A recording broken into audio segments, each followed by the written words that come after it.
Hey y'all, welcome in.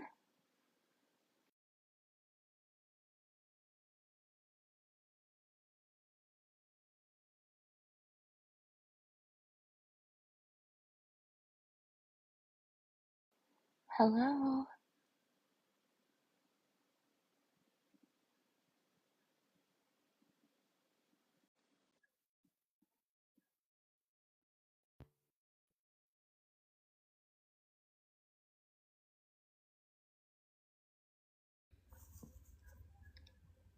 Hey everybody, welcome in. Tap the screen and share the live, y'all.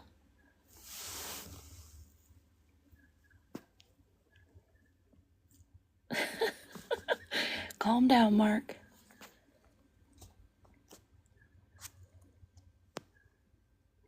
Hey y'all, welcome in. Tap the screen and share the live, please.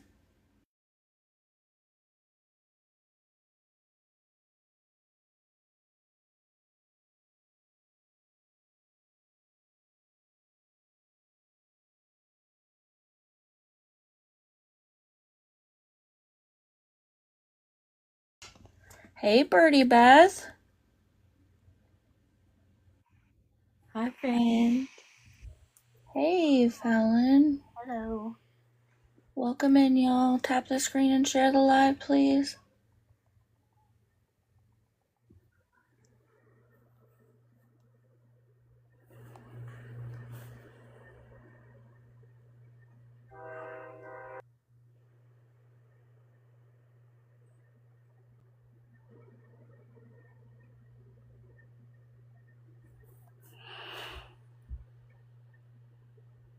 You're not late, we're just getting on.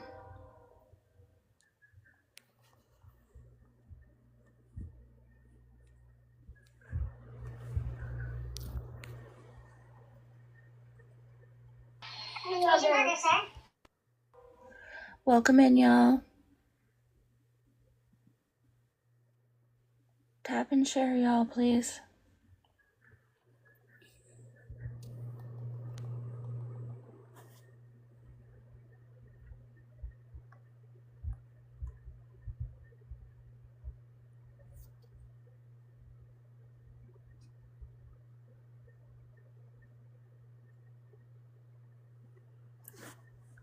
Ugh.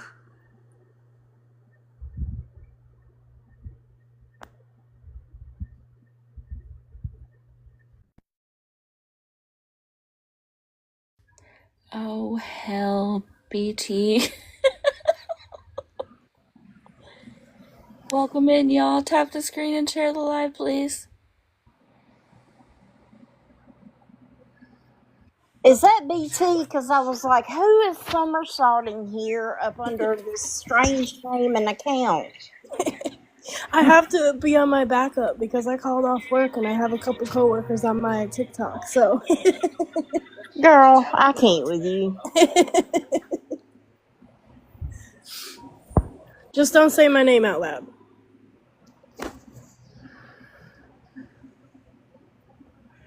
Hey, got bamboozled. How are you? Yo, what's up? Doing good. I actually ironically ordered pizza tonight. Nice. How is everybody?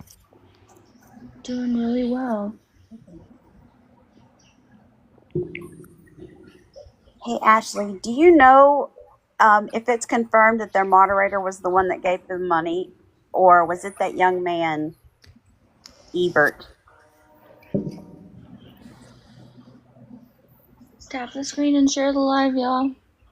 We'll give it a few minutes and then we'll get started.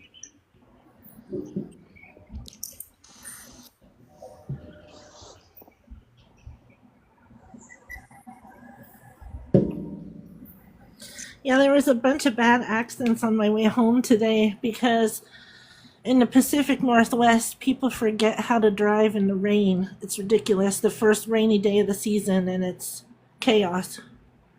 Oh.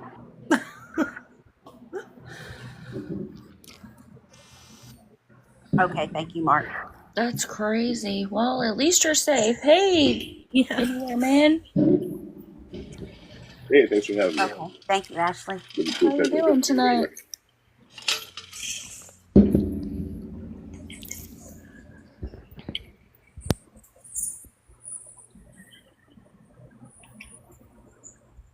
Adam's gonna be a little late, but he's gonna be here.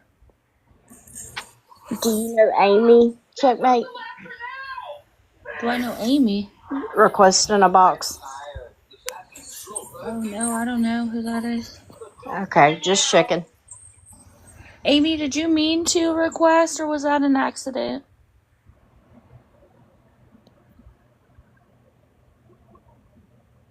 Hey, Stephanie. Tonight, whenever you guys are clicking the box, make sure you're clicking Checkmate's face or her box. That'll avoid any you guys clicking out or anything like that, and it won't mess you up.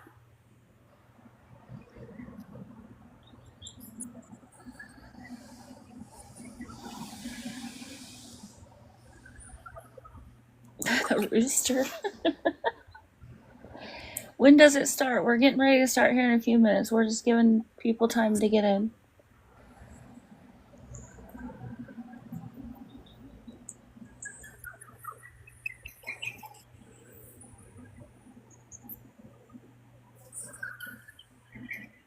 Yeah, I heard somebody gave him $400. Was that true? That's the messages I'm getting. I just want to make sure it's not from that one young man. If it was Carrie, Betmar Carrie, then let her pay for it. Let her pay to stay, but... Yeah, but even that's an insane amount of money for her, no? At one time? Yeah, I mean...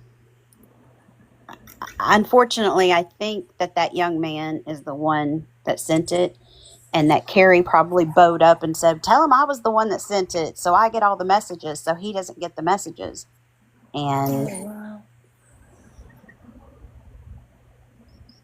That's crazy.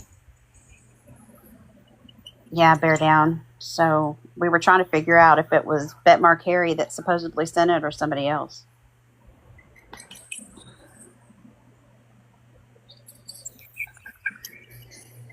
All right, y'all. So tonight we're going to do a live about Tristanspizza13. Everybody knows Tristan. Mods, make sure you don't block anybody. Everybody, please be respectful. Please greet people when they come in so they can be seen and heard. Just say hi if you can. I'm not always looking at the chat, so I'm not going to see everybody. But please be respectful, y'all, especially to the people up here that are coming in to help do this live tonight. And please make sure that you follow the creators in the boxes because they put a lot of time into doing awareness. With that being said, I thought I seen Adam come in. Hey, Miss Diane. Has Tristan went live today? Does anybody I saw know? him live earlier. Oh, he did go live. Was he asking for anything today? Yeah, he was asking for money for groceries, I guess, because he's staying at some friend's house. Yeah, I thought he was staying somewhere because I seen that he had posted a video. It looked like it was in maybe a house or an apartment. So, Got Bamboozled, I'd love to start with you because you have so much knowledge on him. Well, I just read the entirety of chapter 1 and chapter 2 of the Reddit post, which gave me a lot of insight. But then I started doing more snooping, and if you have time to read the entirety of chapter 1 and chapter 2, it really takes you back to the beginning, and it becomes very eye-opening that this individual is much more aware of what they're doing than they lead on. They've had opportunity after opportunity given to them. And it's a little bit disturbing, the obsession I think they still have with JD. I am in contact with the individual who wrote chapter 1 and chapter 2, and they are in contact with JD. So through a grapevine, if you will, I'm getting some information, not daily, but here and there. Great. So Tristan has been begging for, I don't know, I've seen posts going back all the way to 2023. I'm not really quite sure when I started watching him, but it's been a while. Um, Adam, how long do you think he's been on here? Does anybody really know?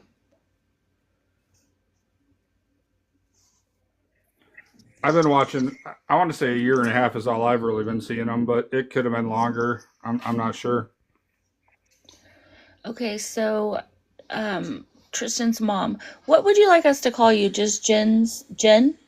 Yeah, you can call me Jen. Okay, do you want to give a little background to what you told me in messages and stuff, like a little background of Tristan, like from a younger age and whatever? Sure. Not sure where to start. I was very young when I met his dad. We were classmates in middle school. We kind of dated a little bit in high school and then got back together when I was 18, 19. And I had good grades. I finished high school. I kind of had a hard upbringing myself, but I had my first apartment, after school jobs by the time I was 16 years old. Anyway, so I didn't, I was innocent. I wasn't street smart. I didn't know anything about math or how people behave on it, etc. By the time I figured out what was going on around me, I ended up pregnant with Tristan. So, of course, I left him soon after. Never received more than one child support check from his father. And, things were good for a long time. I moved to Florida for school when I was, I think 22, 23. I was working on my master's in government, and I also have a bachelor's in, sorry, I'm trying to think, human services. And so I was finishing that up in Florida, and I kind of had a summer fling with one of my neighbors downstairs. I came back home to Oregon after my schooling was finished, and I knew he wasn't legal. He tried to come here, but didn't make it and was sent to his country of El Salvador. So I had to make a quick decision what to do. His dad had been clean for a while. I was only planning on being gone 2 months tops. His father refused to sign the birth certificate, and so he took me to court. Court said he's doing good, you're only going to be gone this little bit of time, let him stay with his dad. I didn't feel 100% comfortable with it, but I was cornered. So I was gone down there. I don't even think it was a whole month before my dad called and said Tristan was with him, that Elijah had gotten pretty bad again. And I said, okay, I'll switch my plane tickets and everything. I'll come back sooner. Well, by the time I got back home, Tristan had already ran back to his dad. At this time, he was 12, I want to say. And he didn't, he never really kind of liked the rules since Dad taught him how to break them, you know what I mean? Sorry, this is hard for me. Well, that's okay. Take your time. And if you're not comfortable talking about everything, that's fine too. No, I understand. I'd like to share the story because I know he likes to try and paint me as the bad guy, but he's listening to everything his tweaker dad tells him, I mean, that's where his info's coming from. No. But, so I come back, and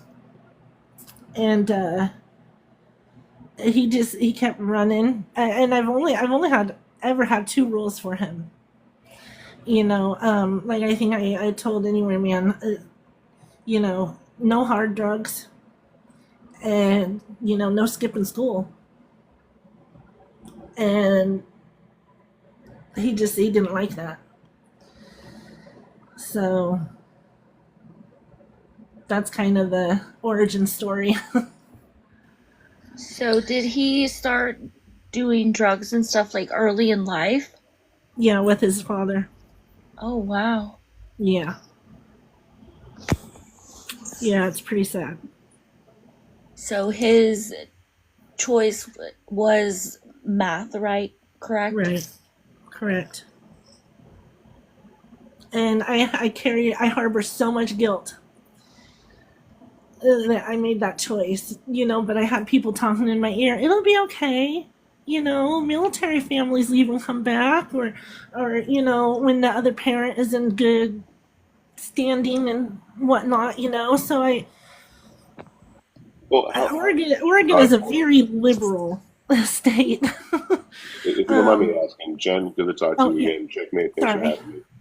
Of How course. long have you gone in El Salvador for? Because Tristan makes it seem like you were gone for 9 years. 9 years. I was gone for 6 to 7 weeks. So that's it? Yep. Yeah, I thought that you were gone much longer. I mean, yeah, you're right. He does make it seem like you were gone forever. Yeah. So, and I did come back and I If I'm not tried. mistaken, Tristan can live with you now if he was to stay clean, get into a program, Hmm. maintain his cleanness, and improve his life. You have no problem with that, correct? Absolutely. All I ask of him is to, go to treatment, go to a mental health facility, get on the medication he needs, and he'd be great. I mean, he can work. I mean, he's a completely different person when he's on his medication.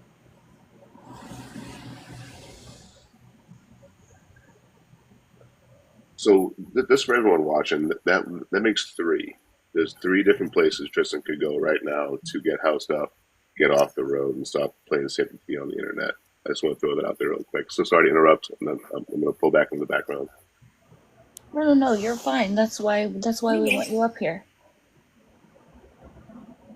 So he can go to your house. I'm assuming his grandmother's. His grandmother, I think she lives with somebody. I don't talk to her very much anymore. But I think he can only stay for short periods.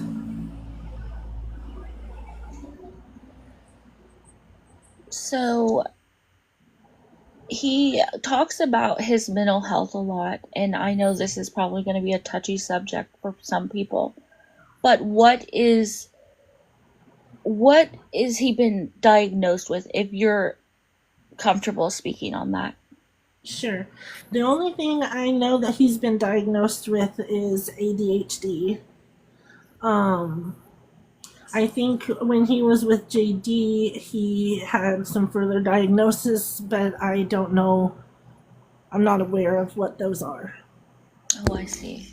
Just to jump in really quick on that matter, when he was going through the legal stuff with the courts, with stealing the car, wrecking it, and was they were looking into giving him repercussions for that. And I'm not sure, there was the other time where he went back to JD's house just for a night. He was already kicked out and he ripped his clothes off, had a sword, was saying he was going to do stuff to other people and himself. I'm not sure which one of those instances it was, but the courts had him evaluated, and they did confirm. And I don't know what he was diagnosed with, but he was confirmed with not being of sound mind to handle his affairs himself. Hence, why he had to have a lot of people are saying payee, but from what I understand legally, it is considered more of a conservatorship.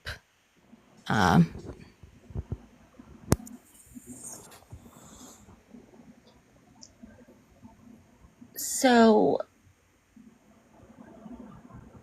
but you have no idea what it was, correct? Yeah, I did. I can see. So I'm gonna keep referencing these Reddit posts a lot, and I know that we have to take Reddit with a grain of salt, but these Reddit posts, if you go and look at them, they are very lengthy. They have a lot of public record and a lot of actual, not only video footage of what took place, specifically with stealing the car, wrecking it, and when the cops came to get him the second incident, but there's legal record, but it doesn't state what he was diagnosed with. Just that he was unable to handle his finances and legal stuff on his own. So they deemed him mentally incompetent to some degree, but they didn't say what it was. I see. I just want everybody to understand that, he really does have somewhere that he can go. He is actually choosing this lifestyle, and people are funding it. People are funding him, and it's dangerous for him. He doesn't care who he goes with. He doesn't really care where he goes. And he is not capable of making a lot of these decisions on his own. Because I think that we've all seen him put himself in danger many times. And I know Adam wanted to speak a little bit on that. So I don't know if he's settled at home yet or not. But I really hope that some of his enablers are in here and listening to this, because he actually does have somewhere he can go that he needs to go so he can get his meds and get his life back on track. Hey, thanks for doing this live check, mate. And Of course. it's a great panel here. Many people, many content creators. It's an honor to be with you guys. Jen, like I said, my name's Adam. I've never talked to you before, but I don't know if you guys have ever said this, or even if you can just put a rough estimate. Like, roughly, how old is Tristan at the moment? It's 25. He is 25. Okay. Mm-hmm. He has an older brother who just turned 30 and a younger brother who's 18. Okay. And like, how long do you think Tristan himself has like been running around, kind of being the way he is right now? Well, I haven't really followed the begging on TikTok until maybe like a couple months ago, and that's kind of when I figured I should speak up for myself, But I know after him and JD had their falling out, I think he was kind of hanging out with Rich the Hungry, or whatever his name is. And I think he kind of taught Tristan how to beg for money and such. But as far as being on rugs and such, it's been since he's a teenager on and off. Yeah, and I thought there was something else to it. A lot of people were saying that he only does the, we'll call it, what he calls it, the broccoli,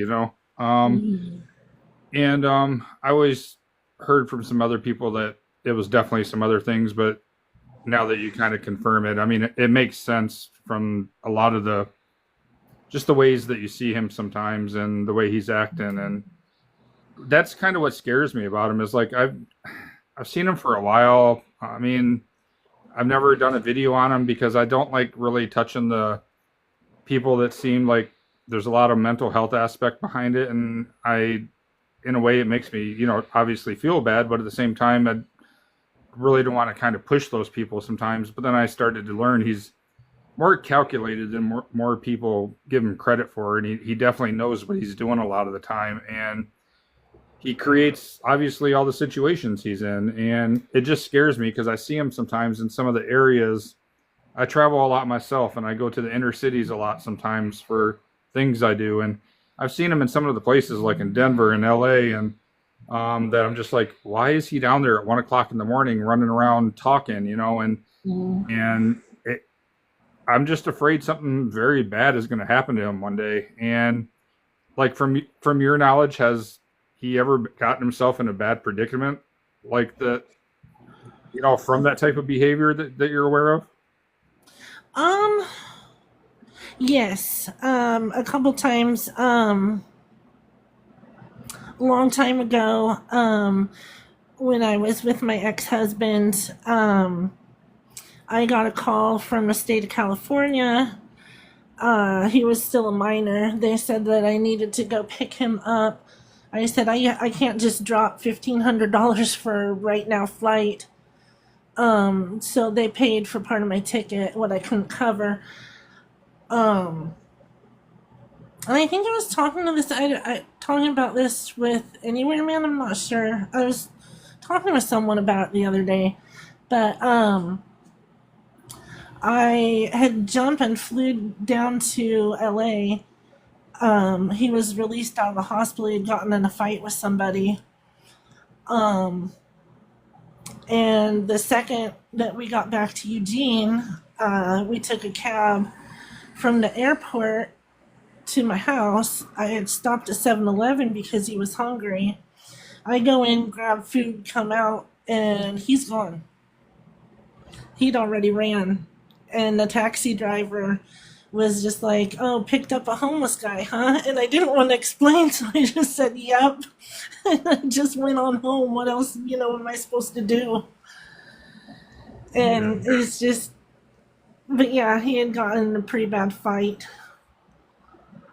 Well, it was So, like just the other day. I think it was either yesterday or the day before. I caught a little bit of, like he was just really amped up, and like it seemed like I don't know, like I don't know much about like certain mental illnesses, but it seems like he has a lot of these highs and lows, and he was really amped up saying like people that are saying things about him in his chat and stuff. If one of them, comes to the window, he's very graphic on what he's going to do to their face, and he's going to like. I'm scared if he tells that kind of stuff and says that to somebody on the street.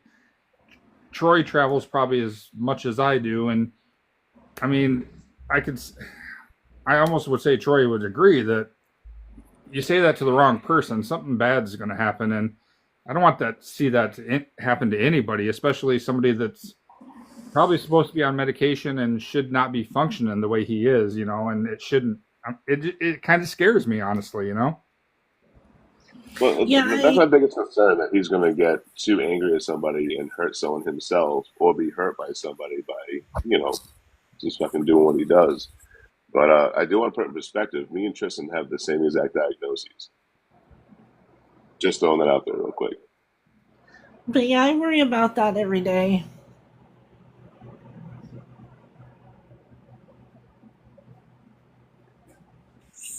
One thing, y'all, with the hug use that he's got, all addiction specialists will tell you the age that you start using is the age that most people permanently stay at.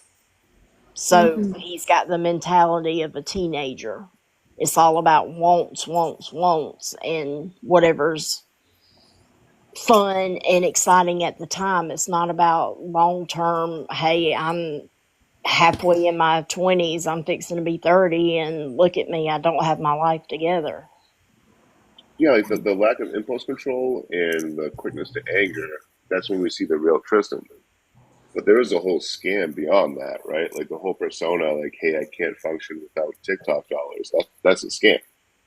Right.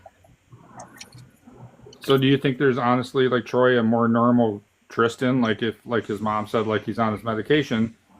Have you ever seen him be like for days at a time, really calm and collective and kind of know what he's The doing? most normal I've seen Tristan is when he's popping off, when he's screaming at somebody or yelling at somebody. So there is an anger issue, 100%, without a doubt. Yeah, I agree. Yeah.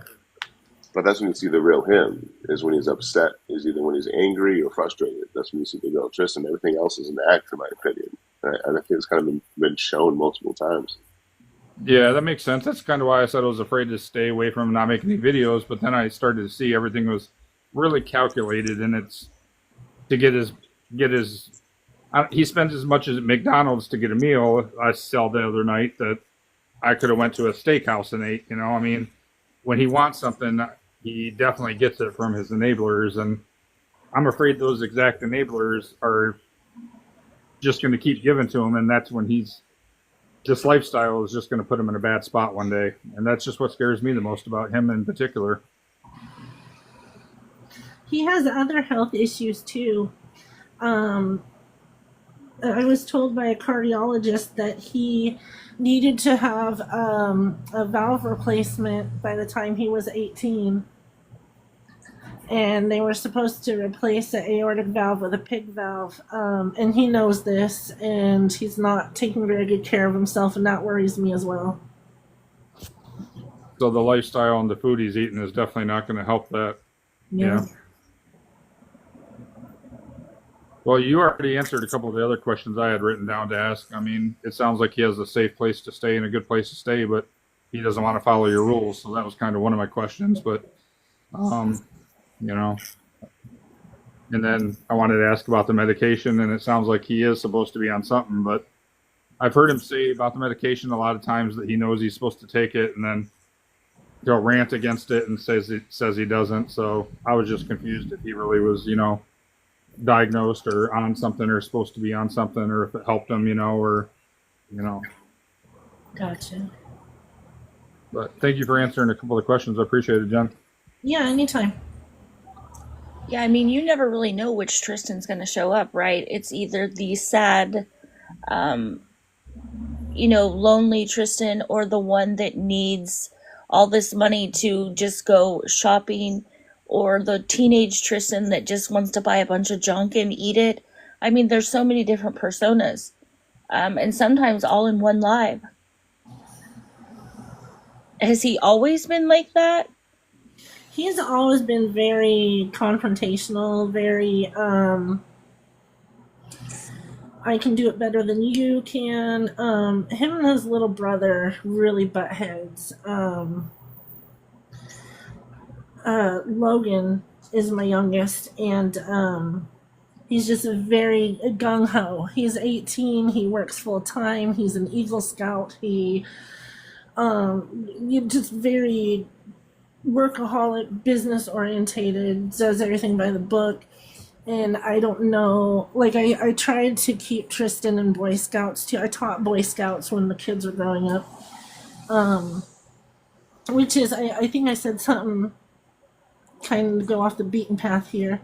I was talking to someone the other day about, he sleeps out in the rain without a tent or a tarp. I think it's for sympathy, because he knows how to start a fire. He knows how to put a tarp up. He knows survival skills. He knows he can sleep under an overhang somewhere, so it's like.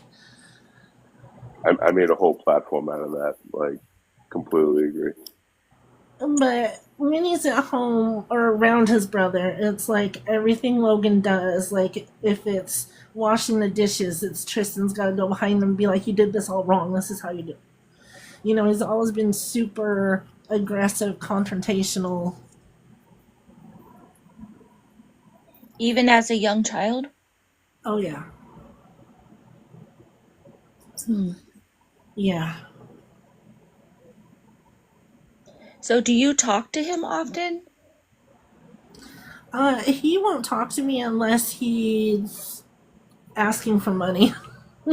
So, I mean, I know he said things like he's tried to call me on Mother's Day and I won't answer. I've never gotten a phone call from him on Mother's Day. Maybe once.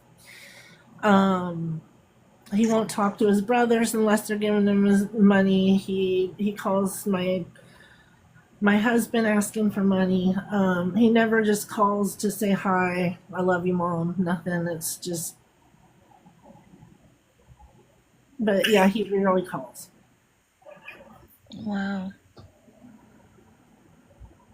And he's never ever talked about like coming home and trying to get better, or even hinting of that.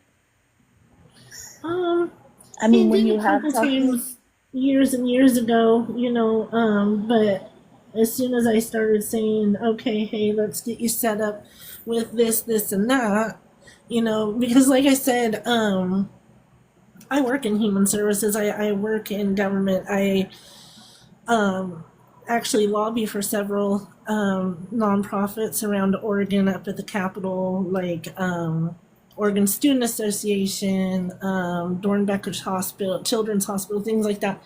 So I know a lot of programs, but as soon as I start talking about that is when he's like, he's just out of the conversation. No. Oh, wow. Yeah. I hate to interrupt, but a lot of the chat keeps saying the same thing. That he's live right now with someone named Christian. So they were wondering if Jen knew a Christian because he's referring to him as his cousin. Christian.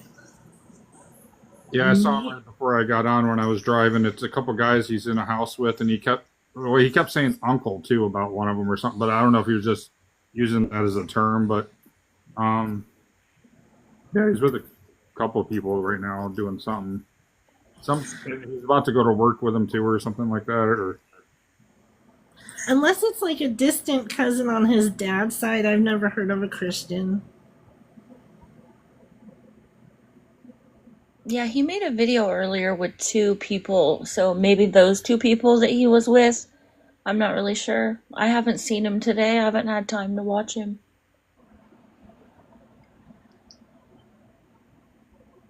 and the people that are saying in the comments about inviting him over, yeah, you're going to get blocked. He didn't want to be.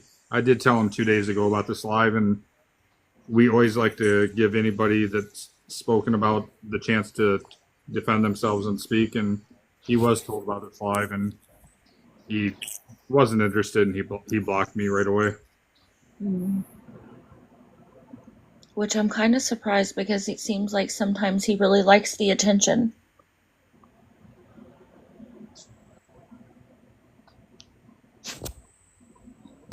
He's mad.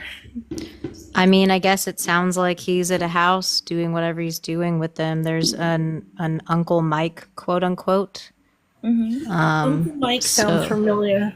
Uncle Mike and cousin Christian. So there might be a third individual, but if he's at the house doing whatever he's doing with them, then I guess he doesn't need to participate in this live stream, I guess. Going back to what all of you were saying about mental health versus substances, I would, I'm not a medical professional. I'm never going to openly, directly diagnose somebody, but my mother worked with developmentally delayed and mental health for all of my life, and I was constantly around people with those disabilities or issues.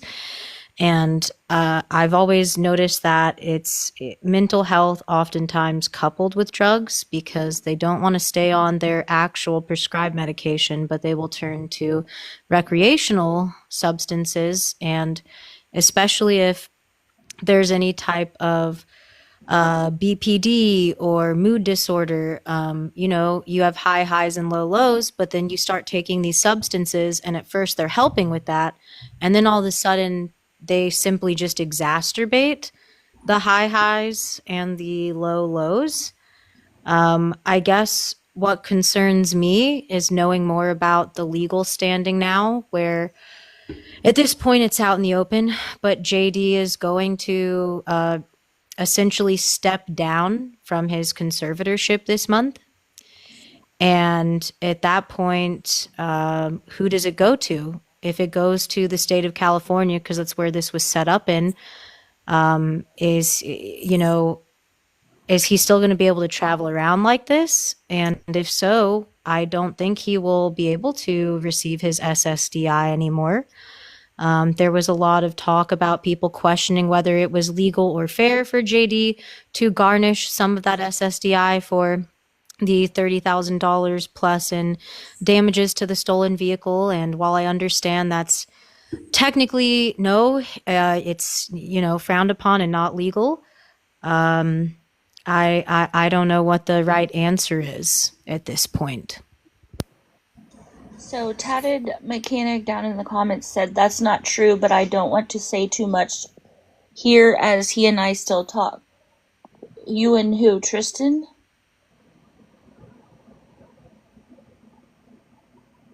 What's not true? Yeah, that's what I don't understand either.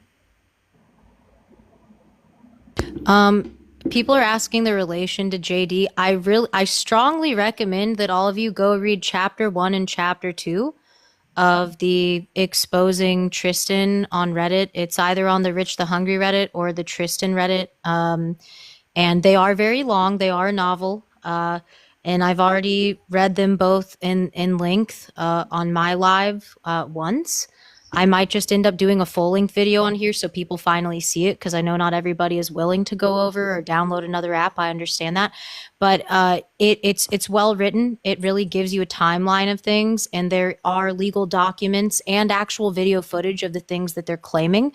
So I do feel like it has a lot of validity to it, and it would really clear a lot of things up for you guys, because it's a very lengthy story to just explain in one live stream. Yeah, so I've got halfway through the first chapter. I haven't had time to finish, but it is very well written. There's a lot of information in there. It's on Tristan's Reddit page. I don't remember if I think it's just called Tristan's Pizza. But it is very well written. So I have a question. Do you know if Tristan still speaks with his father? I think so. I honestly, I don't know where his father is. Last I heard, he was stuck in Washington because he kept losing his ID every other week because he's on meth really bad. Sorry. So I really don't know if they have communication, but I don't think he'd have anything that Tristan can ask of him. So I don't know. Oh, wow. Just in the comments, people are asking a lot about who this JD character is. You guys can stop me whenever. So JD was, according to the author of those posts, and they're in contact with JD. JD and Tristan never had a romantic relationship, according to JD, and he was, according to the post and JD, they were never dating. However, Tristan would at times refer to JD as his boyfriend. And when JD would get into romantic relationships, Tristan didn't like that. He was very possessive over JD because, in a sense, JD was kind of, this sounds kind of weird, but it was almost like his caregiver and father figure, and like was kind of looking over him and trying to look out for him. And this is why this is so important to share, because so many people are trying to step in and give him a place to stay or help him out. And I'm like, I've already seen how this plays out. This has already happened. How did they meet? They met in Vegas. It was around the time of EDC, but like I said, I don't want to take the floor too much here. I really, really encourage you guys to go read those, because there's a lot of information in there that has been confirmed. But I'll let you guys have the floor. Thanks for having me here, by the way. No, of course, please speak. I mean, that's why we ask you to join, because you have talked more about Tristan than anybody I've seen on the app. So I was really grateful that you were going to join us tonight. I just found this story, for whatever reason, really interesting. I couldn't ignore it. This is someone that I thought was just silly, goofy. Oh, he's just, pardon me, I'm not trying to be rude here, but he's just slow, whatever. And the more that I delve into this, and then Tristan's mom shows up, and then I, am in contact with the person that wrote that. And I was like, very skeptical, because anyone can get online and write anything. And, they were giving me information where I was like, okay, this confirms this. Okay, there's legal documents of all of this happening. There's video footage inside of JD's house with Tristan, being unwell, and the cops are tackling him. And like, this is all public knowledge at this point. And we are watching someone similar to Nick Harris have a mental and substance abuse problem right in front of us. And what concerns me is this app and his followers are facilitating his demise. And this is not just about Tristan, but there are so many people on this app that are being enabled. And it's very disturbing and very concerning to me. And I guess that's why I do what I do on here. Yeah, I saw a couple people recently that wrote in his live, "I sent you the last of everything I have." Like, I think these people, he really tugs at their heartstring or something. I don't understand, but and I know sometimes I might come across like I don't like my son or like I'm against him or something, but the bottom line is if people keep enabling him, he's not going to get the help that he really needs to better his life. And I want to see him better his life. Yeah, I definitely agree. I think he uses a lot of his, what he calls, his past trauma with you to get sympathy from people. So people do feel sorry for him. And he pulls the mental health and the guys, come on, I don't have any money. I haven't ate today. I mean, there's a lot of things that he does to manipulate people into giving him money. So, Aaron, I am glad that you are here and you were brave enough to come in here tonight, but are you still actively giving to him? And when I say actively giving to him, I'm talking about subscribing, which is monetary value, gifts, and then the repetitive narrative that you're helping him get money from other people as of today.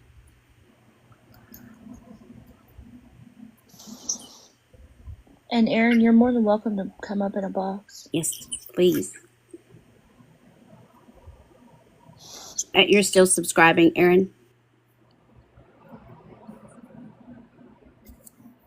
Is there, and Aaron, again, I'm glad that you're here. And if there's something that can help other people that feel that kinship with him, that want to help him so badly, just know that, Jen is here in the middle box. That's his mom. So nobody wants him to get better more than her. And so when people with kind hearts like yourself, Aaron, go in and help his narrative to get money, the fear is, regardless of his mental health and anything that's going on, because of the bad things that someone can get on the street, they don't care who they're giving to, as long as that money is handed over, and then they never see the whites of the eyes of the person that they gave to, that may not be waking up within the next hour. So with a kind heart like that, Aaron, trying to help someone, I can't imagine how you would feel. Would you pick up the newspaper or sign on to TikTok and see that Bamboozled or Anywhere Man is reporting that he passed away in his sleep? And I'm not picking on you, Aaron. I just happened to see your name and wanted to appreciate you for being here. But if there's something that would make his story stand out to you, please tell us what it is so we can hone in on it more tonight. That would help out a lot. And I think that would help out a lot with Tristan and his anger issues and any one of his lies that he's telling just for money. And sorry to interrupt, but my thing is, he's asking for money on a daily basis, just for right now.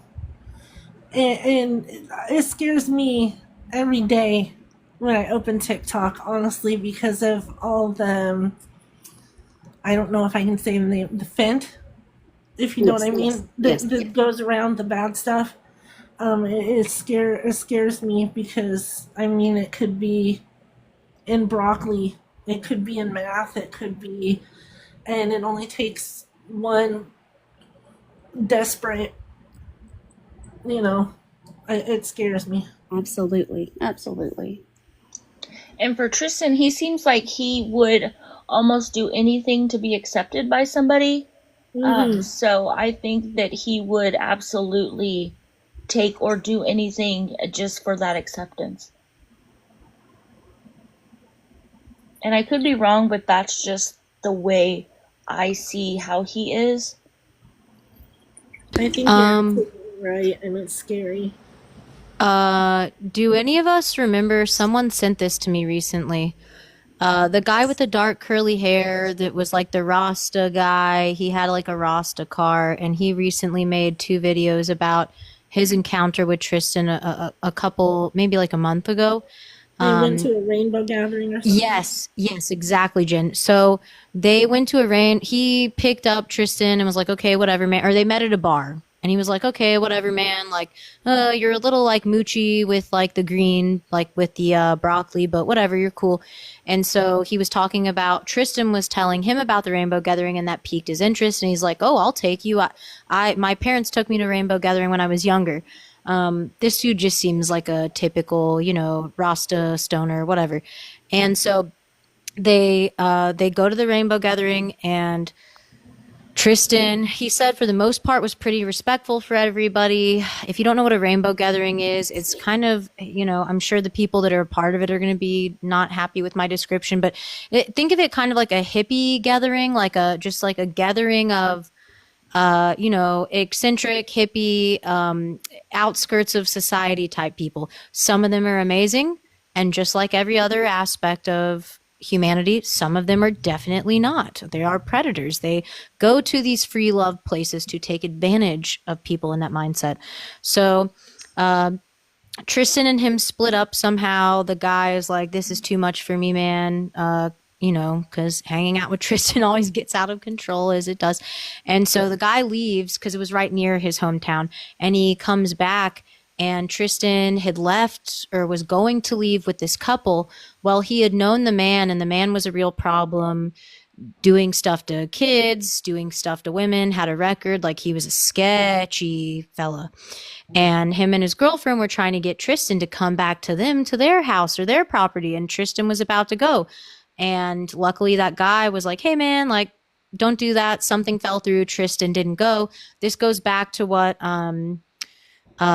tired of the nonsense. Sorry, what's Adam? Is that your government name? I know everyone by their, screen names. So, yeah, you can call me Adam. sorry. So basically, like, back to Tristan getting involved with the wrong people.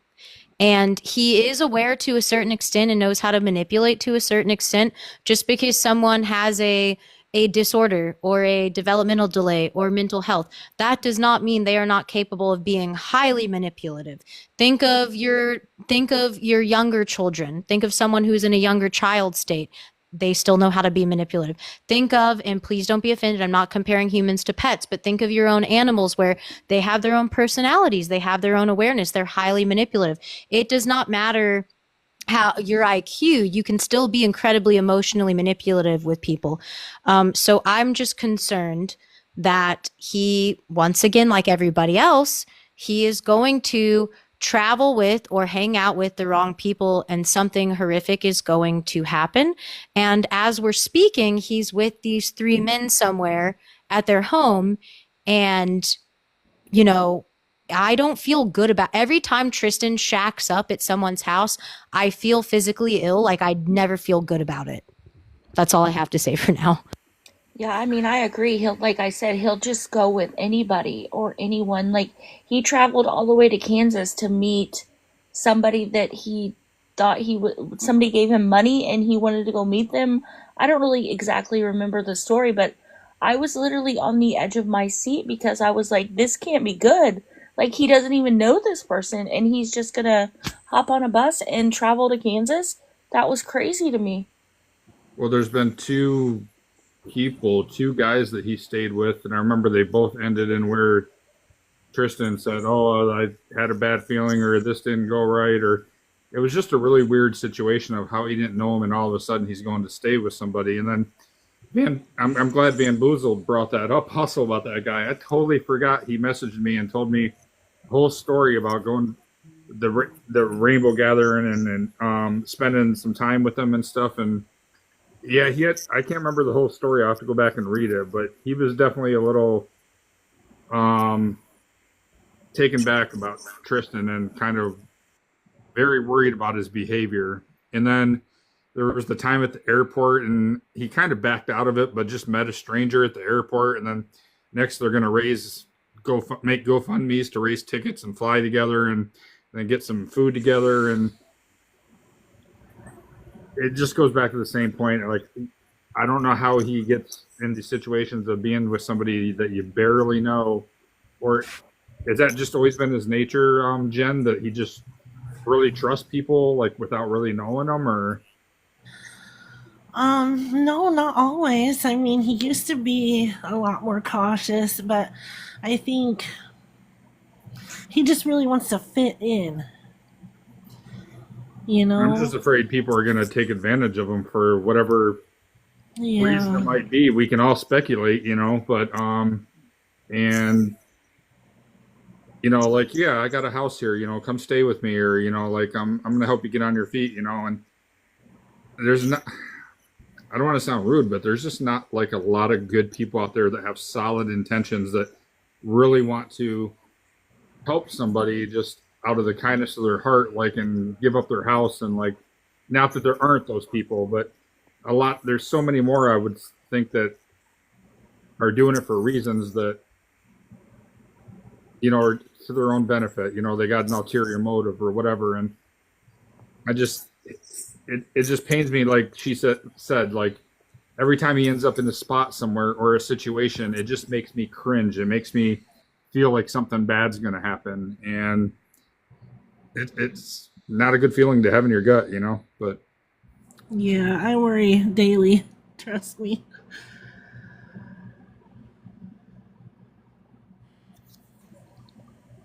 Aaron, is there a certain amount that you've given him on your Cash App, Venmo, or PayPal? Because if so, please protect yourself with your government information. Block him so you protect yourself and your family. Yeah, because he's proved many times that he will travel anywhere.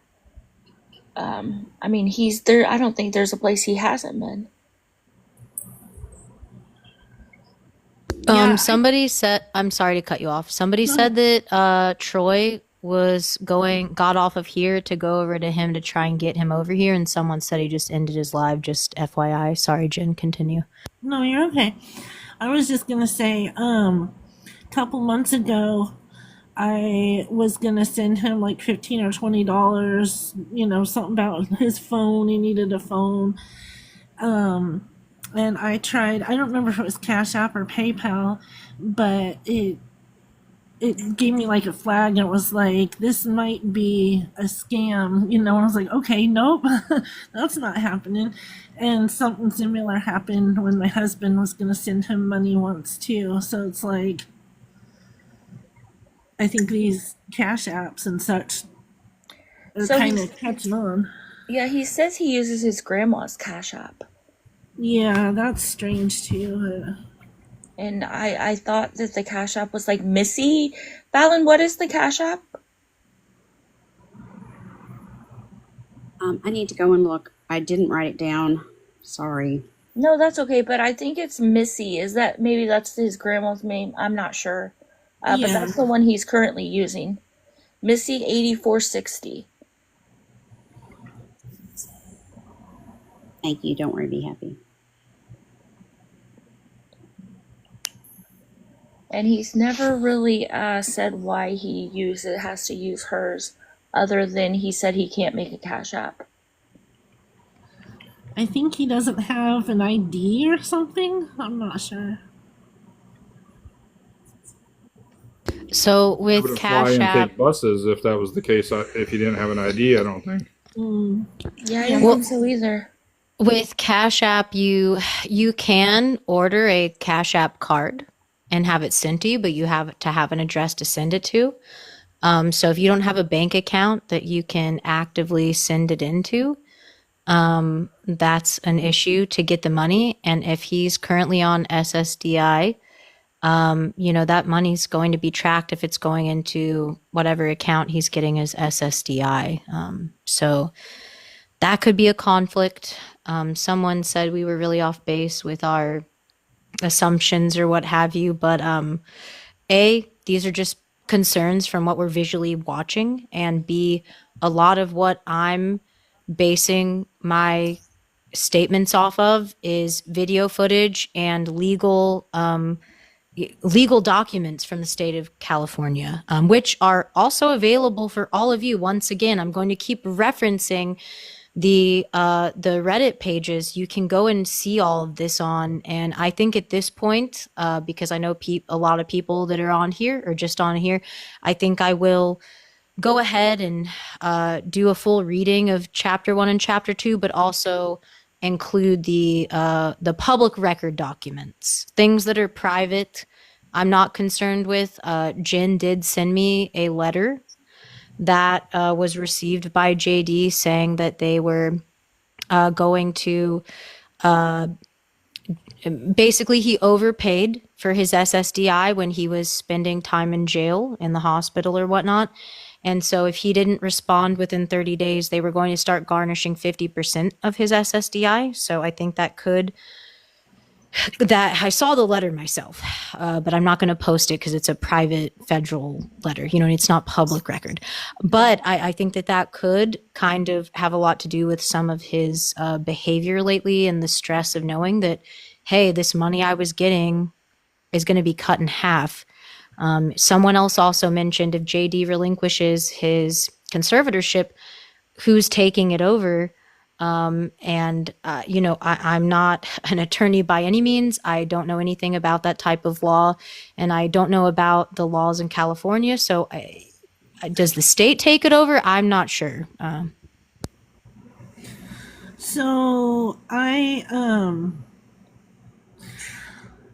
I've talked to my husband about taking it over, but I can't deal with the stress of him blowing up my phone all day, every day. You know what I mean? It would be a lot. Right. Yeah, that would be. And what gets me is I don't think. Well, first, JD stopped talking to me after he shared that information with me. I didn't know it was supposed to be private. He talks to everybody too. But oh well, water under the bridge. But what gets me is most people who haven't worked very much in their life don't get very much Social Security. So I think Tristan's not being honest with Social Security either, because getting almost $1,500 a month, that's quite a lot. That's like, I don't know if he's lying and saying that he owns a home or he has all these extra bills, because the most people I know only get about 1,000, if that. So there's something a little fishy there, but I don't know. So the questions in the comments are people are wanting to know why he has to pay back some of the money. Was it overpayment? Was it for the car wreck? They're just kind of confused. It was overpayment because he did not inform them when he was incarcerated and in a mental health facility. Somebody hurt in that car wreck? Yes. Okay. As far as I know. I have not. I've tried looking up a news article. I've tried asking JD. JD says yes, there was a woman that lost her life. I did some digging. I found out through AI that there was 2 lives lost in that accident. So I don't know 100%, but I've heard from JD, and I have seen that there was a felony dropped. I just saw it in the comments. Somebody say that exact same thing, and they had 0 followers. So I just wasn't sure if I never knew anything about the accident. So I just wanted to ask. Yeah. I will, after this live, probably maybe tomorrow, I'll post the public legal documents of the outcome of that accident so everyone can see for themselves. I also don't have like a full proof legal, like an actual record, but allegedly, I was also told the same thing, that a woman subsequently passed away swerving out of the way of JD, but he was not charged with that. And for people asking, JD shouldn't have sent that to anyone but the mom. Jen herself sent me that letter, and I told Jen that like I'm not going to publicly share that information. I'm not going to like share a private piece of mail on my part. But I feel bad because in the day of the internet, everyone has to question what's real, what's not. And I appreciate Jen for essentially being transparent through all of this. So I just want all of you to know that I really do try to only speak on things that I have some type of evidence or proof of. If anything is questionable, I'll always say alleged. So allegedly, yes, there was a life lost, but he was not charged with that. People, people like DJ Beats and whatnot, you saying, well, the accident didn't happen at all because you weren't charged with the loss of life. There's footage from the dash cam, so I have all of this footage, guys. Like I'm trying to get it out there, the algorithm or whatever, but like I have the video footage of a lot of this stuff. So it's definitely a real thing that is concerning. Yeah, whatever. I agree. I actually saw the footage of the accident. I just didn't know the details and the aftermath of it. Yeah, I've actually seen the footage myself, so yeah, I know it's out there. It breaks my heart the lack of empathy that my son, like I've lost sleep over who is this woman, who is their family. I wish that I could reach out to the family and apologize or something, but I don't want to bother them. It breaks my heart. I've actually never heard Tristan talk about the accident, to be honest, so He talked about it with DJ Beats. There is recording of that. Is it on Tooth Fairy's account or I think it might be on Tooth Fairy's account. There's a live stream recording, okay? And Tristan and DJ Beats are discussing it, and DJ Beats is essentially helping him relinquish any responsibility. Or yeah, go check out Tooth Fairy, guys. They have a lot of great information as well that kind of couples with the stuff that I've been trying to show you. So in this live stream footage, DJ Beats is, TikTok attorney, whatever. And, oh, well, did anyone pass away? No, you didn't kill anyone, so it's fine. And blah, blah, blah. And, the dash cam, JD, I don't know his personal financial situation, but he clearly has money. Okay. He had a dash cam set up in his vehicle. The whole thing was recorded. Okay. So regardless, if it comes out that someone did or did not pass away, JD or Tristan took JD's vehicle, drove it on substances, and regardless if you can prove he was on substances or not, if you go and look at the footage, he is rolling through stop signs, rolling through red lights, going into oncoming traffic, driving very erratically on a freeway, and crashes it. It's very graphic. I hate to show it, but at this point, I need people to comprehend what we're dealing with. So he crashes it into a guardrail, guys. This is what I'm concerned about. This is what you're funding. And I don't want to come down on anyone that, felt bad for him. I'm not trying to bash anyone that gave him money. I really want you guys to please just listen and take a look to what all of us are trying to show you, because we're coming from a place of concern. At first I was like, oh, what a goofy guy. This is so funny. This is strange. And the more that I learned, I was absolutely floored. Absolutely floored. So you just have to be very, very careful on you're funding someone's demise. absolutely. I just want to cut in and see if anyone has any further questions for me. I have some homemade mac and cheese about ready to go in the oven, and my family is waiting to watch the season finale of Peacemaker with me. So I just wanted to see if anyone has any further questions for me. I just want to say thank you for being here, and I really appreciate you answering the questions. Thank you, Jen. Yeah, of course. Yeah, we really do appreciate you coming up. I know it wasn't easy. It's not, but I appreciate y'all for trying to bring awareness. And, Tristan's not gonna get the help he needs till he hits rock bottom. And if he keeps getting enabled, that rock bottom just keeps further down. So, Right. There's a question. Does or has anyone tried to get guardianship over him? no.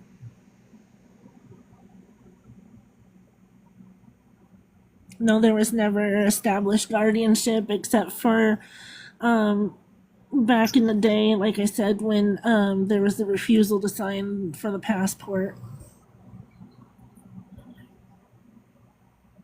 Does anybody else have any more questions for her so she can spend time with her family? And I wanted to appreciate you for coming in and just basically being up here, getting a line of fire, rapid questions. But one big one right before we leave tonight, for all of those that are coming in, he has a place to go. The only requirement is to get some help to save his life by going to rehab. And I want them to hear that from you. So he has a place to go if he would just get the help, right? Exactly.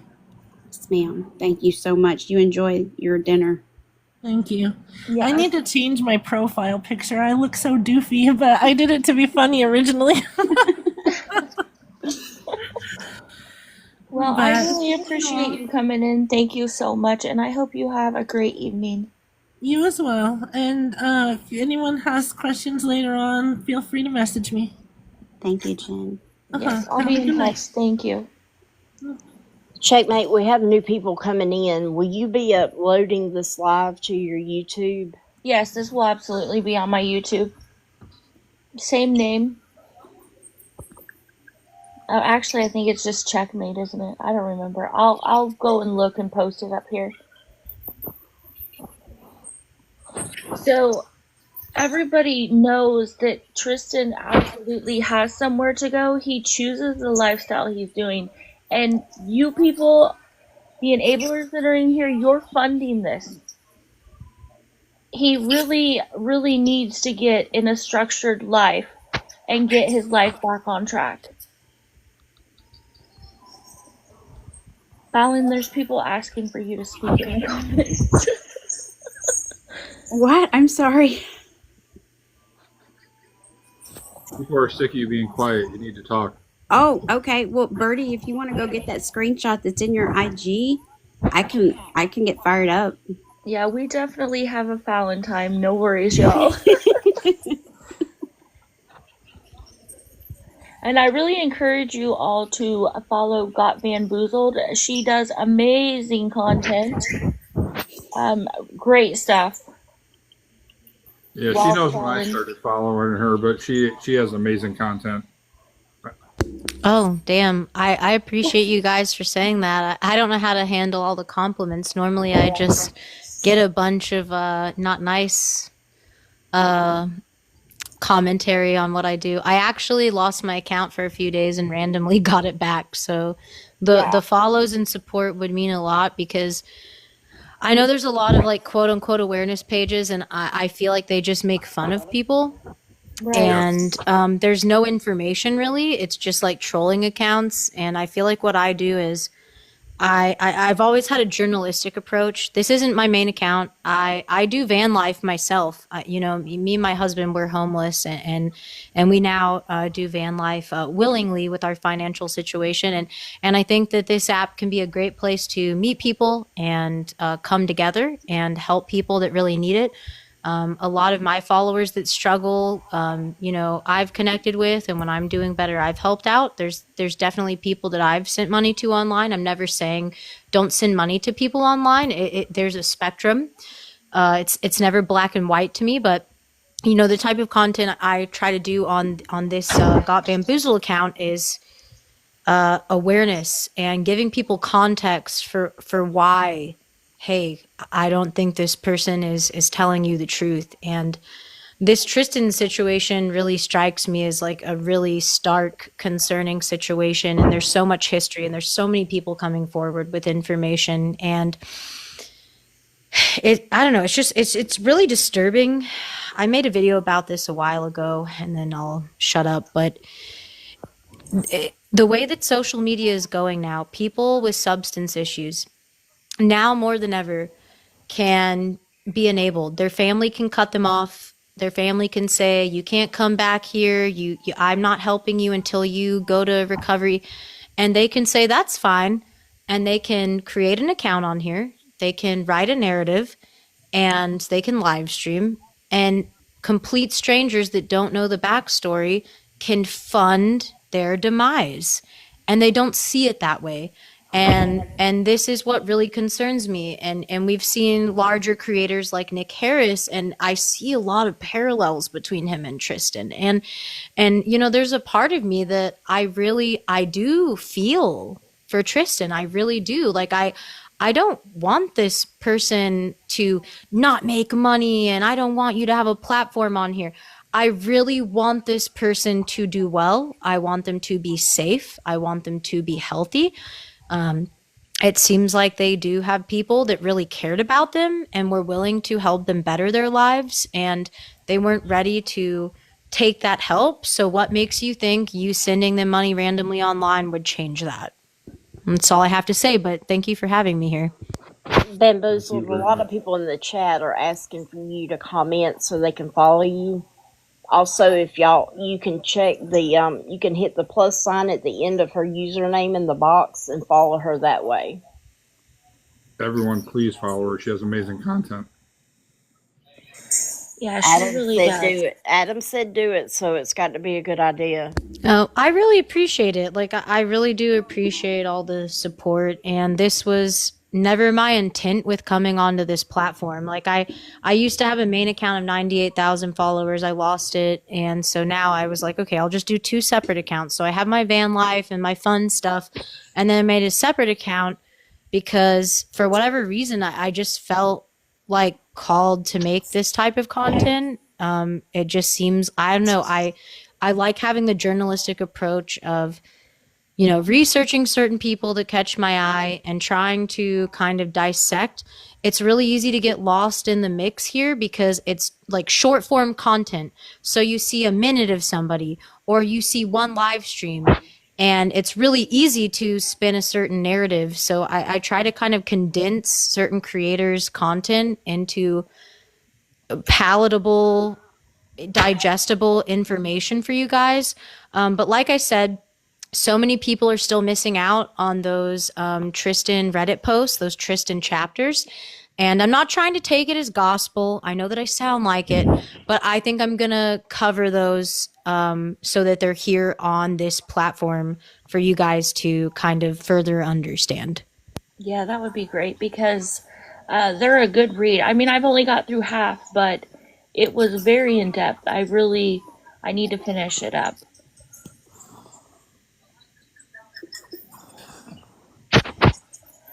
Yes, y'all, please follow her. She really does do really great things. Sorry, I had to reboot my phone. Nope, that's fine. So I seen him come in earlier, but I think he saw me in a box and he left. So, Roy Boy, this will be two birds, one stone. Whenever you, and I'm speaking to anybody that's window licking as well, Roy Boy is an enabler, but likes to sit over here in awareness lives every single day. He has been spoken to by Sweet Sassy and by digital deceivers in the aspects of enabling, so he knows well exactly what he's doing.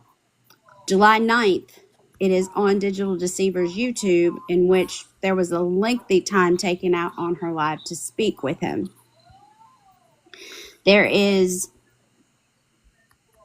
so much backstory with Roy Boy that he's over with Timothy Nash lying about cancer.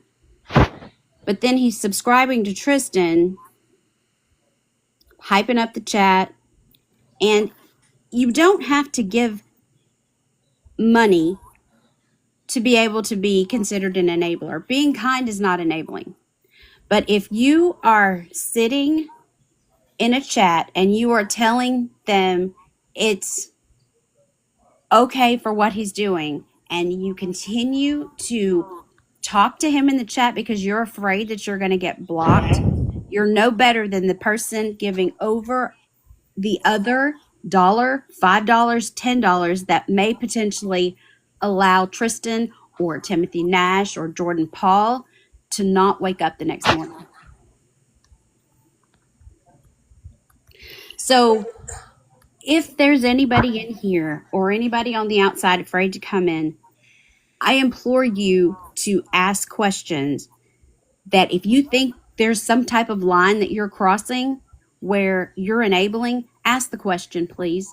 Because Roy Boy, I'm so tired of talking to you. At this point, this is the kindest manner that I could call you out. Because you are actively harming somebody that could possibly get something on the street and take away a valuable life. Roy Boy.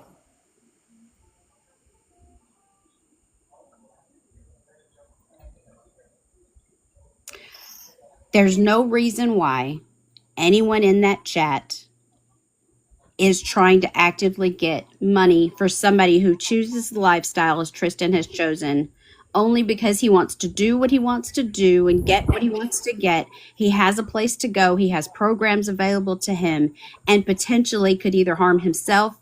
Unfortunately, he's already done it to someone else. Tristanspizza13 has a Reddit. You can find everything you need to know over there.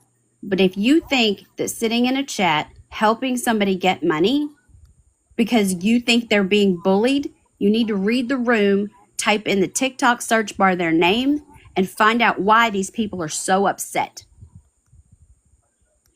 Because I promise you, it's not just somebody woke up one morning and wanted to stroll in there and be mean to somebody online who said that they slept outside when they're sitting there eating 5 Big Macs, 2 fries, an apple pie, and 2 shakes. You got somebody like Erin who came in here and she's seeking the truth. You have somebody in here that I'm going to give you an opportunity to check your messages that I've seen you flip-flop several times. So if you feel like I'm talking to you, I damn sure am. Because your picture may end up on the next live, and I promise you I won't be as kind as I am right now. You're playing with somebody's valuable life. That Reddit, I would challenge everybody, whenever it's time to start talking about enablers, put their faces up there too. If you've seen them, you've messaged them, and you know that they know what they're actively helping somebody's demise, make them famous.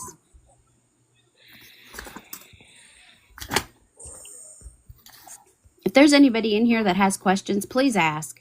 If there is something that's going to help somebody understand that they're trying to actively help people, why would you want to harm that? This isn't fun here. I guarantee that Jen, she went to go eat her mac and cheese, but I guarantee you she's not thinking about all the people that she's in here lined up and got all these questions. She's just hoping that somebody got helped tonight. Hopefully her son. But helping him with money and helping him with all of his traveling across the United States on other people's dimes, taking advantage of people, is not what she's looking forward to. She wants him to get help and go to rehab. But if you're in there saying, oh, I've been there, buddy, keep going, you're doing such a great job, or when he pulls that damn puppet up and says you're a great dad, Karen, get a grip, Karen. He's a great dad to what? A stuffed animal? You just enabled some crazy thought that you think that he would be good to a child? And don't get it twisted. I didn't make fun of mental illness because that's very serious. There's resources out there for that. But when you are in the chat with the sound mind saying he's a great dad, what did you just enable? Karen. Somebody just got on here and said, also, by the way, like, amen, Fallon. Like, I agree with everything you just said. But someone was asking if he's on math, how is he able to eat so much? So, look, when you're on certain substances, there are certain like social stigmas that we have against those substances, right? We assume that if you're on this, you look like this. If you're on this, you behave like this. As you know, even with legal pharmaceuticals, everyone has very different reactions. It is not uncommon for people on meth to be able to eat, to be able to maintain weight. The way that people use these substances is very specific to their body, to their own biology. So it is not uncommon for people to be able to consume meth and still be able to eat. So I just want to make that very clear here. That is kind of like I don't know, what do you want to call it? But the people on substances, it looks very different all the time, and it's incredibly easy for people to hide substance use for a very long time. And I know this because I have family members that have suffered from these things. And oh, discarded, thank you for being here. Wow, there's a lot of great people in here tonight. But yeah, don't just think, well, that can't be true because they don't look like this. That is how things are depicted, maybe on reality TV shows you've seen. And they always and let's be honest, we kind of have like tragedy gore or tragedy corn. And there's creators that most certainly do that and have made a living off of it. Hashtag soft white underbelly. They find the worst looking, most tragic version of that substance use, but that is not what that substance use looks like overall. So please keep that in mind moving forward. Yeah. And Maddie the Batty, no one here is jealous of Tristan. We actually want him to get help. We want to make sure that he is safe to be in society because right now he's not. His hug use alone and his impulse control are very concerning. But no, we're here to spread the word about people to please stop donating and funding this lifestyle of him traveling around the country, staying high all the time, and being a danger to others and himself. No one is jealous of him.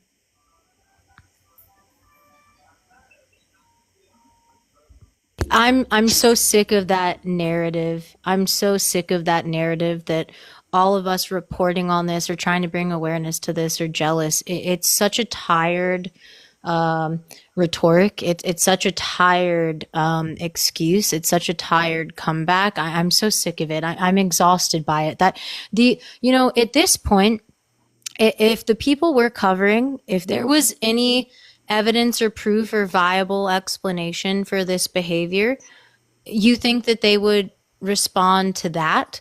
The only thing that we ever get is, oh, you're jealous. Oh, you're jealous.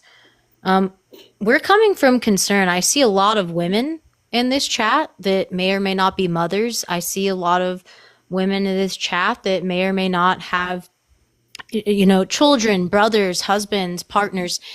And we're watching someone slowly descend into a very dark place. And I find it really sick that our society feeds off of this. And I really do feel that a lot of the people that fund these beg talkers and fund people like Tristan, I think they get off on the fact that they're not doing well.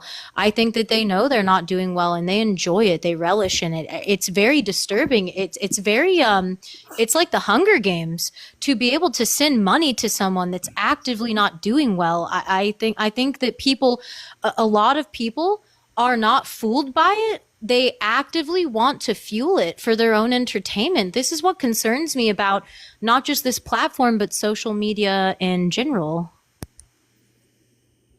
Yeah, I agree. We've said that many times. People will give money just to spite awareness people, just to try to make us mad. It really isn't about the money at the end of the day. It's more about Tristan has a family that wants him to get better and wants him to come home. Tristan has a place to go. He has a place to be safe. And that's really what we want for him. We want him to stop asking for money and get help and take care of himself. That's not about being jealous. That's generally out of care for other people. Yeah, I keep seeing the comment about what is the future for Tristan. He's got three options: it's jails, institutions, or not being on Earth anymore. That's right. That's strictly where he's heading, and I'm stealing that from the NAAA booklet. And I'll go as far as to say that what Van Woozle said is exactly right. The people that use that as an excuse are some of the same people I see in multiple beggars' lives doing the same exact thing, supporting multiple of them at a time. That's what I call, and this is just me, I call a super enabler. It's somebody that is beyond the point that they're actually fooled or they feel sorry for a person. In a way, it's like they are creating this parasocial type relationship with these people, and they are, I don't know how to really describe it, but they're actively getting off on it while they are helping to enable these people and hurt them. And how many people besides me have seen the same person in many different people's lives doing the same thing? Right. Which, Birdie, if you'll go get the Instagram, this is one that's been doing this for a solid year.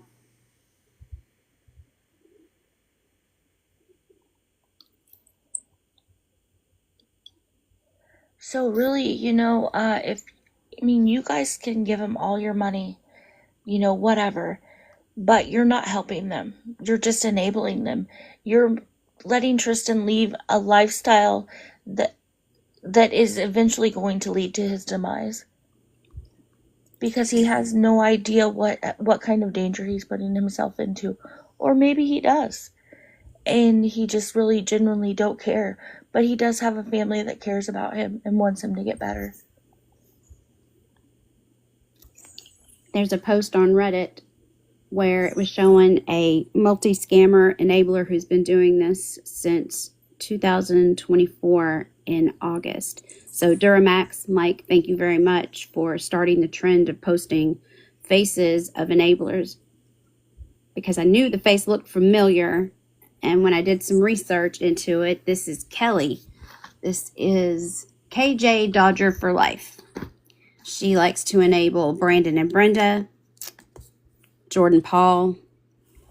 And her thing is because her brother is in active addiction, she thinks she is the armchair specialist of all those that are struggling with substances in the world. And she knows what the difference between addiction looks like, and she knows the difference between somebody that just needs help. Well, Kelly, let me tell you, there are 222 people in here, and if we were all struggling with some substances, every single symptom, every single way that we act, everything that we did is not going to be the same as your brother's. So if you're going to say that you know from what's going on, you don't know. So the money that you gave over and the support that you gave her over in the chat for because you didn't want to get blocked, and then it was pulling on your heartstrings and you decided to give money, you did absolutely nothing but drag him back into starting in a reset, starting all over again.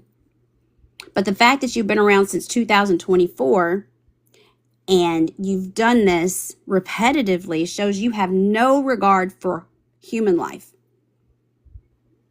So why would you want someone to go through the hell that you're going through and wish that on what Jen, his mother, was going through? Anybody in this chat who still thinks that we're jealous of what's going on, or for the lady whose life was lost due to some circumstance that Tristan created, tell us how. Everybody's situation is different, but the one thing stands solid is that if you are helping somebody step into a grave, you're no better than them doing it themselves. You're helping.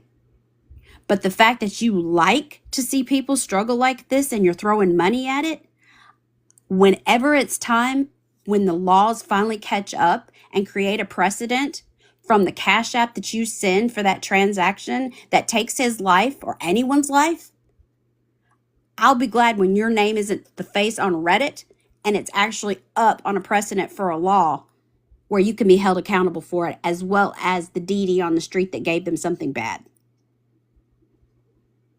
Absolutely. I think Fallon just said it right there. I mean, that is where we're moving with this app. And like social media is so new. Social media is so new in the grand scheme of things. Live streaming is so new. Gifting on a live stream is so new. All of this is uncharted territory, right? So we don't have regulations. We don't have regulations. And I'm going to go off on a little bit of a tangent. I'll bring it back. We don't have regulations on people like 8 Passengers and Ruby Frank, who, you know, did what she did to her children and now she's imprisoned for it. We don't have regulations on people that gift like clearly unwell behavior. But it brings me back to the apps and the algorithms themselves, who it's like, how are you not regulating this behavior? This app said we're going to have new guidelines rolled out and begging won't be allowed. And none of this is going to be allowed anymore. And I do see some people stressed and pressed. I do see some people getting a lot more restrictions lately, but I think that's because their grift has been made more known. And I do think that is because of people that do what we do, honestly. And I will never openly express for people to go mass banana. I don't feel comfortable doing that. But I like to present the information and do what you will. But, Fallon brings up a really good point. In the future, can people gifting to these people that are actively harming themselves be prosecuted? All of this is documented. You think that social media and your bank account or your bank card is connected to this app and they can see the transactions you've made. If you don't think that any of this isn't being followed and tracked and documented, if you don't think that you're not anonymous on here. It doesn't matter if you make 2, 3, 4 fake accounts. If you think that you're not being tracked and documented, you're living in the past. You're living a fantasy.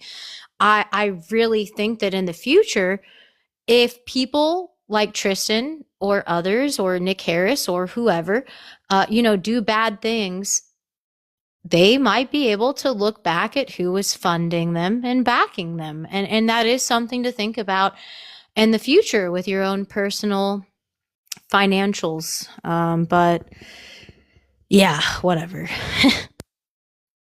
And people need to be aware everything you do on the internet has a digital footprint. There's always eyes on this app seeing what you're doing, what you're commenting, what you're saying. So you really need to be careful about what kind of print you leave on the internet. That's right.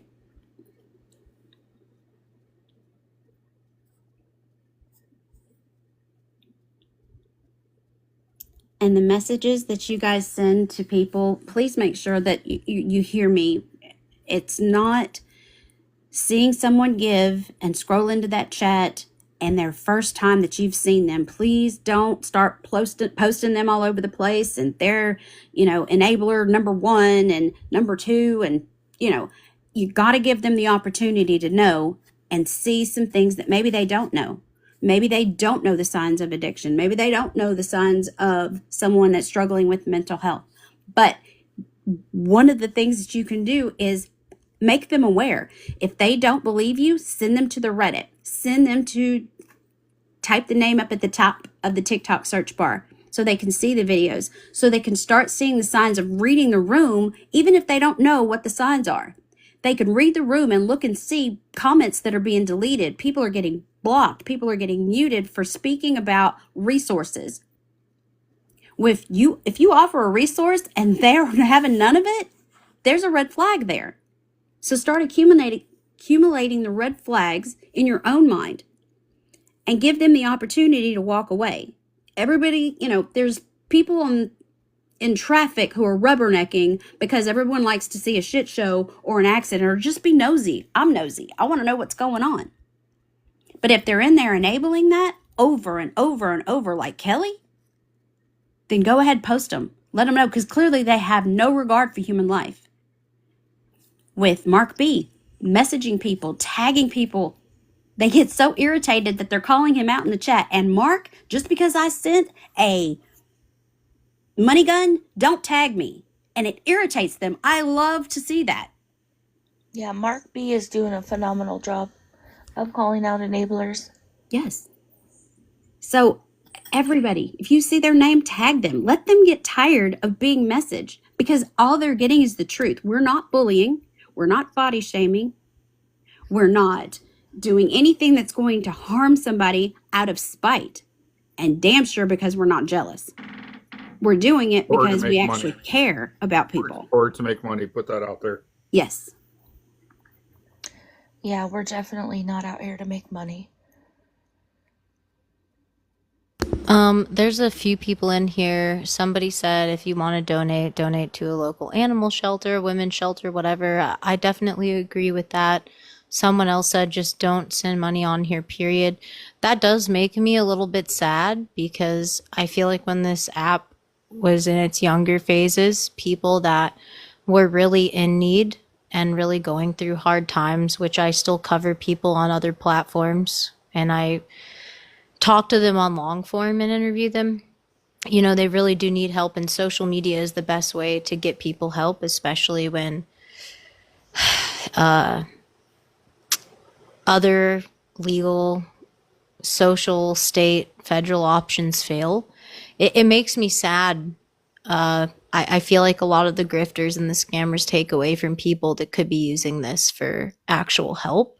So that kind of really bums me out. Yeah, exactly. Discarded said I've been helped out quite a few times by strangers in here. That's what makes me sad. You know, like I have no problem with like giving someone 20, 50, $100. Like I've done it many, many times. Okay. I don't care. If I have it, I'll give it. And this is me coming from sitting in my own old 1999 van, right? And I guess what makes me sad, there's a lot of issues here. It's that the people that are scamming on here ruin it for everybody else that really needs it. And then the other thing that's kind of concerning me, I see a screen name in here that actively, maybe it's a different screen name, but it looks like the same screen name and profile. They actively support somebody else that Tristan has been close with and not close with, and vice versa. And I just kind of question their intentions here. And I don't want this to be a Tristan bashing situation. I don't think that's what any one of us have conveyed here tonight. I really respect everyone that has been on the live stream tonight. I respect the person that has had me on here tonight. I was apprehensive at first because I didn't know what I was getting into. And I feel like this could not have gone any better. Everyone's well spoken. They are coming with care. Nobody has had malice or hateful behavior. And I just really hope this reaches the right people. Very well said. Yeah, we try to do things very respectfully, because our group does do it out of, because we care. We don't want to see people get hurt, unalived. We want to see them get the help. We want to see them get up on their feet and take care of themselves. So I'm really glad that you came and talked tonight. I really appreciate it so much.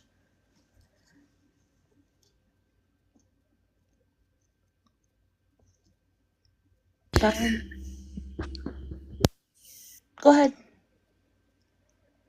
No, I just appreciate you guys having me on. Like I know that I'm not like a big account or anything like that, and I know that numbers and views matter here, which is unfortunate because it's really easy to lose an account on here, and when you lose numbers, followers, you lose validity. And I feel like I really try to stick to as much evidence as I have. I try to be respectful. I know that I can be snarky. I have a smart aleck attitude. That's what keeps it interesting. But I I don't know. I don't want to ramble. Thanks for just having me here. It's fine.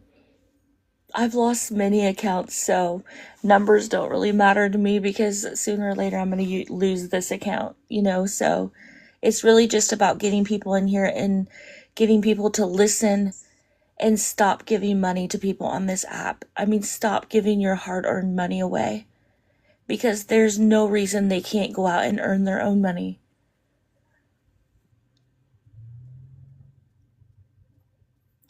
Yes, this live will be put on YouTube. It'll be put on my YouTube. I think it's just Checkmate TikTok on YouTube. Fallon, did you have any more enablers? No, not the ones that were unlucky enough to scroll in here.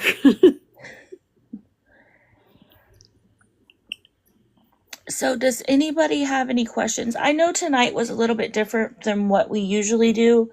We usually have a ton of screenshots with a ton of information, but I really just wanted this to be like a conversational live where people could ask questions and where other people could talk. Just something a little bit different about Tristan. We didn't really have a lot to prove on Tristan. He pretty much puts everything out there himself, so you don't have to really prove that he used money for this and this because he'll put it out there himself. It was more, we just wanted really just a conversational live tonight about Tristan. A chance for his mom to come up and speak to a lot of people, answer some questions.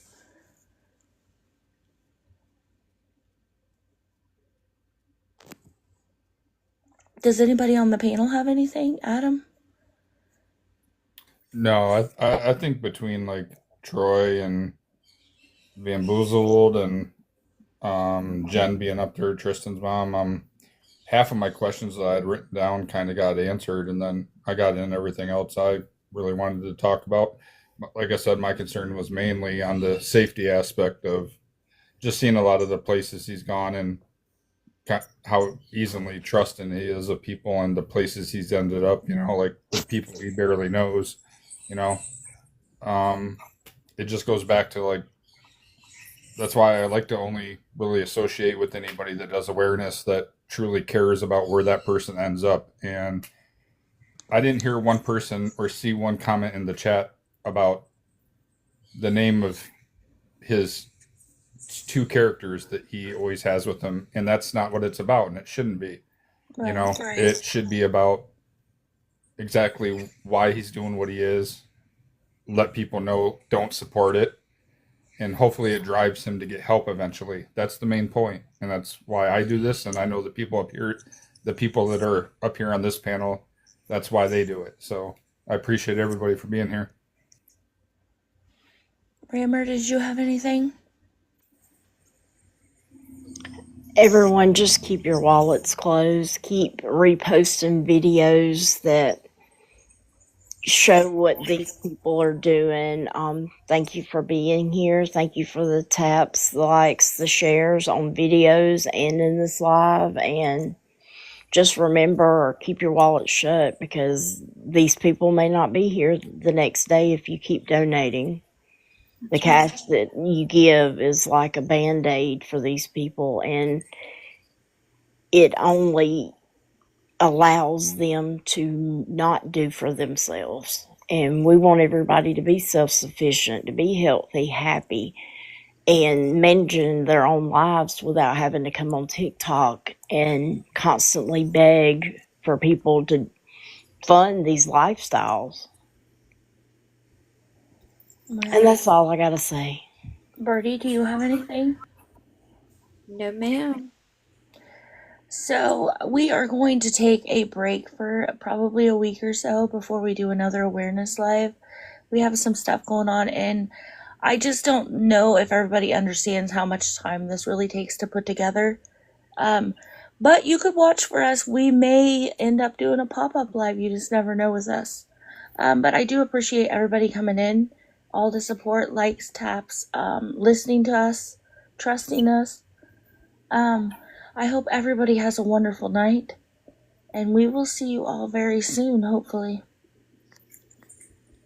Fallon, nothing else? No, good night, you guys. Thank you for accepting me. Of course. Got bamboozled. I really hope that you come and join us again. We would love to have you. Yeah, thanks for having me. I feel like it was actually beneficial and productive. So I appreciate being here. Yeah, we appreciate you coming in and trusting us to come in. Well, y'all, thank you everybody for coming in, tapping. We appreciate every one of you. Please remember to follow the people on the panel and repost and share their videos. Comment, like, that pushes it out for everybody else to see it. Thank you, everyone. Mods, exceptional job tonight. Good night, Have a y'all. good night, everybody. Good night, y'all. Bye.